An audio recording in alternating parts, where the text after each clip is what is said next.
नमस्कार. छोट्या पडद्यावरील लोकप्रिय मालिका 7व्या मुलीची 7वी मुलगीने कमी कालावधीत रसिकांच्या मनात घर केले. तर आता मित्रांनो, नुकतेच या मालिकेचे 500 भाग पूर्ण झालेत.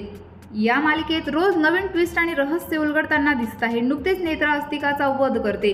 दरम्यान आता रुपालीला नवीन शक्ती प्राप्त झाली आहे. त्यामुळे राजाध्यक्ष कुटुंबावर कोणतं नवीन संकट ओढवेल का हे पाहावं लागणार आहे. 7व्या मुलीची 7वी मुलगी मालिकेच्या या आठवड्यात आपण पाहिलं की नेत्रा अस्तिकाचा वध करते. रुपाली बिथरते आणि ती अद्वैतवर हल्ला करते. त्याच वेळेस नेत्रा त्याच चाकूने रुपालीच्या गळ्यावर वार करते आणि रुपाली मेली असं सर्वांना वाटतं. तेव्हाच ती उठून बसते आणि विरोचक अमर असल्याने सर्वांना सांगते. पण रुपालीला दक्षिण दिशेकडे जाण्याचे संकेत मिळत आहेत आणि एका वाद्याच्या आवाजाने रुपालीला भंडावून सोडले आहे. त्या वाटेवर जात असतानाच रुपालीच्या हाती विरोचकाकडून एक वाद्याची खूण मिळते. जी वाद्य एक विचित्र वीणा आहे.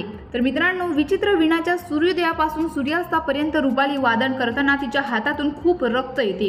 या वादनातून रुपालीला नवी शक्ती प्राप्त झाली आहे. आता प्राप्त झालेली ही शक्ती राजाध्यक्ष कुटुंबावर कोणतं नवीन संकट ओढवेल, काय असेल विरोचकाची नवी चाल, हे पाहणे खूपच महत्त्वाचे ठरणार आहे. या मालिकेच्या पुढील भागात नेमकं काय होणार हे जर तुम्हाला जाणून घ्यायचं असेल तर आपल्या लाडक्या YouTube चॅनलला सबस्क्राईब करून ठेवा. धन्यवाद.